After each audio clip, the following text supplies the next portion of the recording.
Hey y'all, Farmer Dre back at it. It's another beautiful morning here on the farm. What we are doing this morning, we are getting cider ready for delivery. Adrian is actually gonna go ahead and head out to Hy-Vee. We're gonna go ahead and deliver some cider. So I got all the gallons in the reefer trailer here. And the way we deliver, I'm gonna put this down here. Hold up, just a second here. Just a second, maybe. Is that magnetic? It's not. Ah, there it is. I got a magnetic mount here on my GoPro. There you go.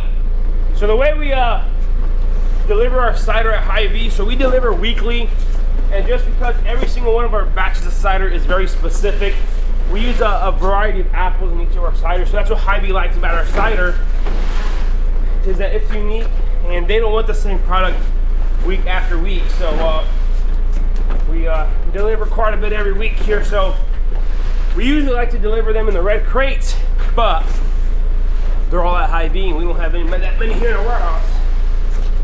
So apple boxes it is. Here we go. Gardener's Orchard and Bakery, fresh apple cider, and everything like that. And then we go ahead and close up the reefer truck here.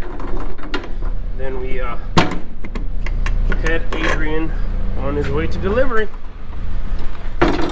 So we just have an Isuzu box trailer here, reefer truck.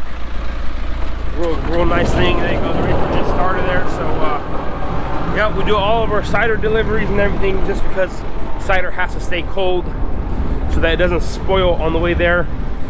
As you guys know, our cider is UV pasteurized, so it needs to stay in cold storage until the customer, even whenever the customer opens it, it still needs to stay cold, because once that temperature reaches, I don't remember the right temperature, once the temperature exceeds a certain level, then it can start spoiling, and we don't want that to happen. So we want our customers to have a nice fresh glass of apple cider.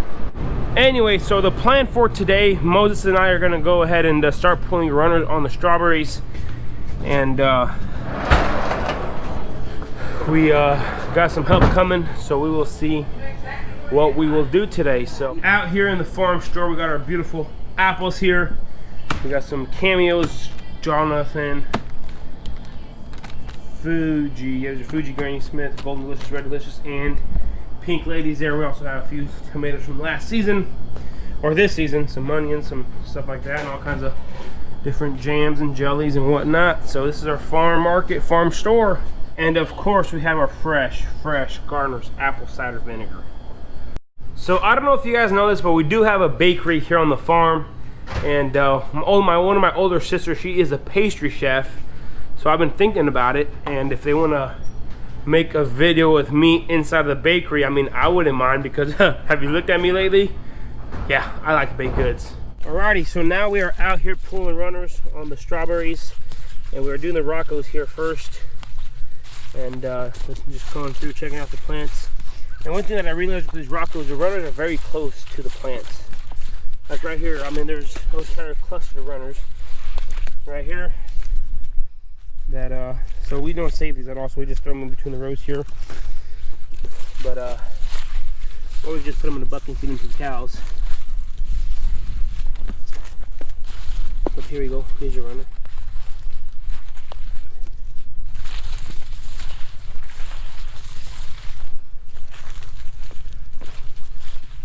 So this is where a good bed maker, I mean, is very important, because as you guys can see here, the plants, whenever we were transplanting, I don't know who was driving the tractor in this area, but they planted the sides on this edge here, and just look at the size difference in these plants. So these plants are going to produce us quite a bit, and these plants are here, same plant at the same time, are not even close to what they. So that's why it's very important on strawberries to have a nice, firm, solid raised bed, because the plants just thrive in it. But if not, they don't even do nothing about it. So they just sit there and don't do anything. So this is why it's very vital to have a nice, firm, solid raised bed that you don't have any issue with. Because just the plants are just loving it on this side. Oh, yes. On that side, they're kind of iffy. Yeah, just in this one section. And then as you get back on the road. So as you get back to the firmness of the bed on both sides, you get back to nice, healthy plants like these on both sides of the bed here. So just amazing, amazing, amazing.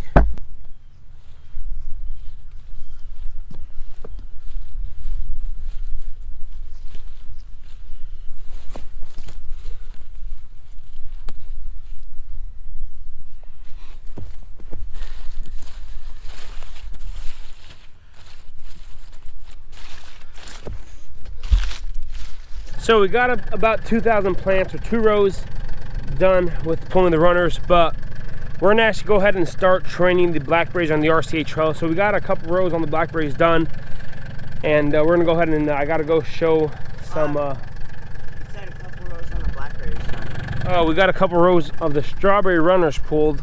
So the Chandlers have a lot more runners than the Roccos. So the Chandlers will take a little more time. But that's the nature of it. That's how the Chandlers are. They send out a lot more runners. But with the Roccos here, not so much. But we got to go to the blackberries and train a few rows. So now we are out here in the blackberries. We are training them up to the, as you guys know, the rotating cross-arm trellis system, the RCA trellis. And what we did over the summer here, since we got super busy and never got the entire trellis system completed. So what we did during the summer months, we came through and trained all the primocanes vertically, horizontally, the main primocanes. And then what we're doing now is we're just taking all these lateral branches and we're just picking them up on the trellis system themselves. So you guys can see like right here, just like that, all of the primocanes now are on there. So once they come out of dormancy in the spring, they'll be floor canes. So these will be producing us the crop next year. But it's just a long tedious job here. It's not very hard, but it is kind of labor intensive to get all the canes up here and train nicely. Once it's done, they will be producing some really good decent crops. So these will be 3 years old, so they'll be producing our first crop in 2021. So next spring we'll be producing us our first heavy crop of blackberries. So once we get all of these trained up nicely and done, we got to lay them down horizontally and then throw the row covers on them. And since we are growing them on the rotating cross-arm trellis system, the reason you want to throw row covers on is because if you have any cold damage, then the system kind of loses its point, because we want a full crop on the entire system itself. So that's why you could apply row covers to the RCA trellis system on the blackberry. So that's the benefit of the system. So what we're doing here, we got Adrian, we got David, we got Moses out here. They're training away, and of course myself and then Val will be out here as well. So they are just out here, not doing too much. They don't even say hi to the camera. You're talking. So what we're having Moses do here, he's coming through and pulling all. So we came in through and cut off most of the primocanes, but a lot of the all the floricanes that produces a crop this past spring. And he's just out here cleaning them up, making sure that it's easier for us to come through and train these berries. So. Yep, long day. We have what, 22 rows, 22 row, like 440, 300 some foot long rows here. So in total we have 5,000 feet, linear feet of blackberries, right around 1,000 plants. So a lot of blackberries, and time to get it done. So explain what you're doing here. Who wants to talk, David or Adrian?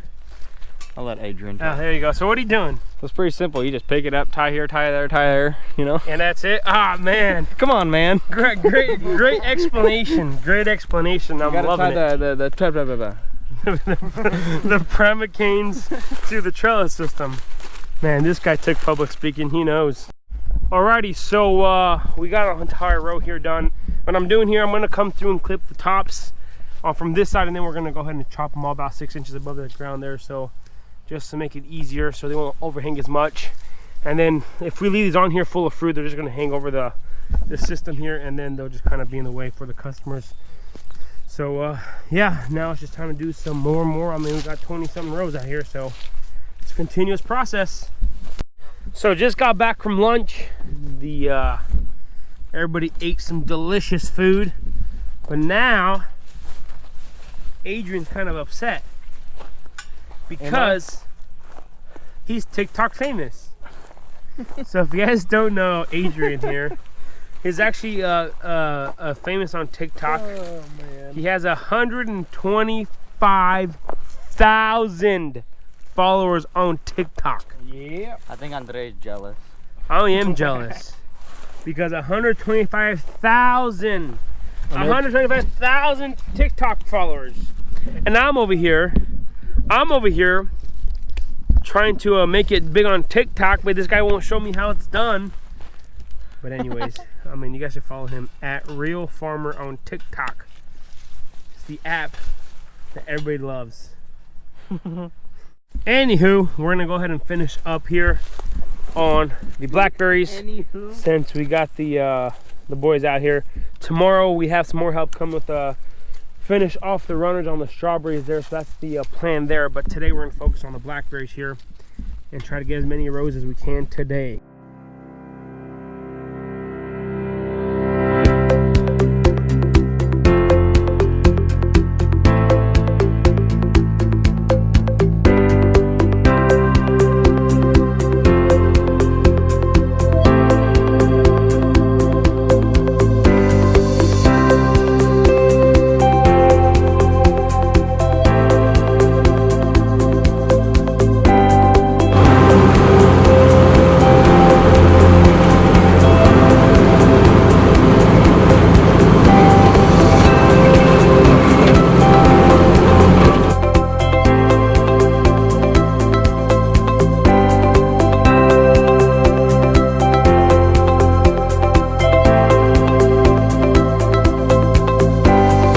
Alrighty, so we got done with the blackberries there. We got 4 rows done, I believe, in total. But we're getting ready to go in for the night. It's still early, but still got a lot of stuff to do. And I'm out here in the high tunnel checking up on our cover crop. So I went ahead and planted all turnip, not turnips, tillage radishes. That's what I planted here, tillage radishes. And that's the only thing that I planted in here. So I just broadcast tillage radishes and water them, and now we will see if any of them actually germinated and are going to start growing. So we will see. I'm trying to look here at any of the seeds. Maybe not. I'm not sure. This is going to be pretty much it for today.